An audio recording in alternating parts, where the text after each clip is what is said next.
In this segment, we're going to be talking about San Stinto project and water. Again, the question is, how much water do you really need? How much water do they need?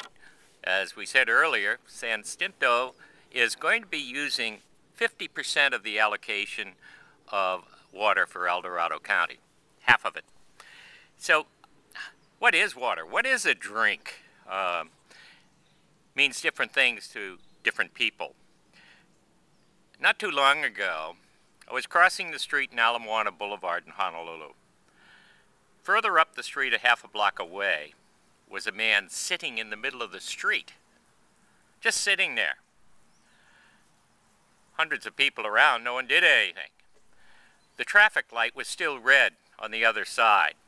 So consequently, he was safe until the light turned green, and they were going to come down around that bend, and I knew that he was a dead duck.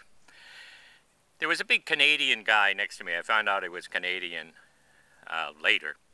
But I tapped him on the shoulder and said, "Come on, let's go pick him up." So we ran over there, picked him up. Some lady saw what was happening. She ran out in the middle of the street, putting her life on the line, to divert traffic around us. So we picked the guy up.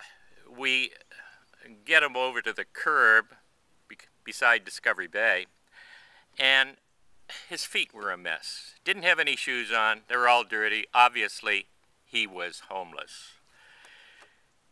Another lady shows up with a small baby in a carriage. She offers a drink and something to eat. I ask him, "Are you okay?" "I don't know." "Do you need anything?" "Yes." "What do you need?" "I need a drink." He wasn't talking about one of these that the lady had offered with the little baby. She should have saved it for the baby, by the way. He was talking about one of these. So a drink means different things to different people. Recently, I was talking to a fellow that I play tennis with. He was in the Shingle Springs area and went to the Indian convenience store because they had a sale on Moosehead beer, another Canadian product, I guess.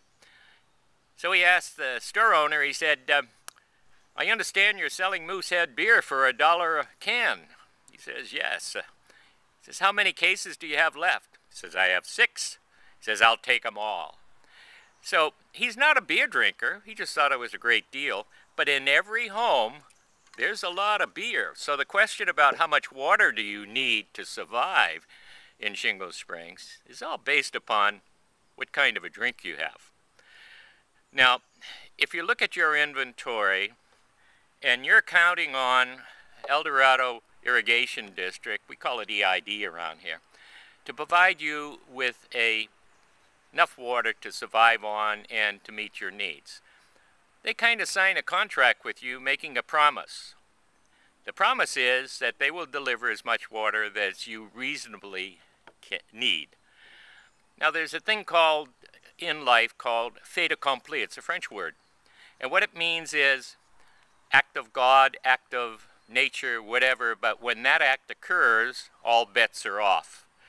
So El Dorado Irrigation District can make that promise to you, except for, you guessed it, fait accompli. So what comes out of your faucet right now is a promise to deliver. But let's say that promise can't be met. And that means, what kind of drinks do you have available? Do you have a whole bunch of Moosehead beer locked up somewhere? Don't count that.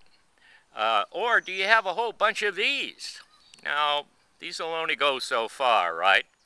A little better would be if you had, what we think is big time, a lot of these gallons. However, remember that when we go to sea, in an earlier episode, we talked about you need about 1.5 or 2 of these a day to survive at sea.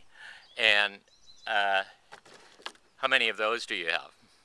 So if you count the number of people in your family and count how many of these you have, you're getting close to evaluating what your real needs are. So, do you want to survive for 10 minutes, 1 day, 2 weeks, 1 month?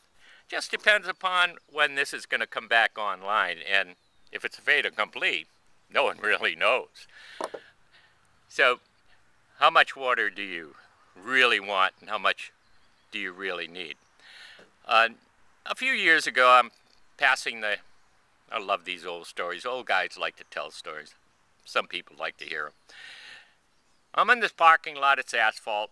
It's where all the cars are, of course. And in the middle of the lot is this little sparrow. And the sparrow is alive. But it's obviously a hot day. The sun is beating down on the asphalt. The sparrow is close to death. Thinking that I could help the sparrow, I reached down and immediately got up, and it flew away. It went about 20, 30 feet in the air, died in flight, came crashing down dead with a thump on the pavement. Sad, really sad. Should I have intervened and let the sparrow die a slow death? Or awaken it to its last flight and have the end occur in a life that was so short-lived because of one thing? Water. It died of dehydration. It was a hot day. So our whole purpose here is to make sure that you have enough of the water that you need. Now, it's a limited resource. We talked about that many times. And it's more important than gold. Gold is a limited resource. You can't get enough of it. That means you can't store enough of this. Now let me show you what I think you really need.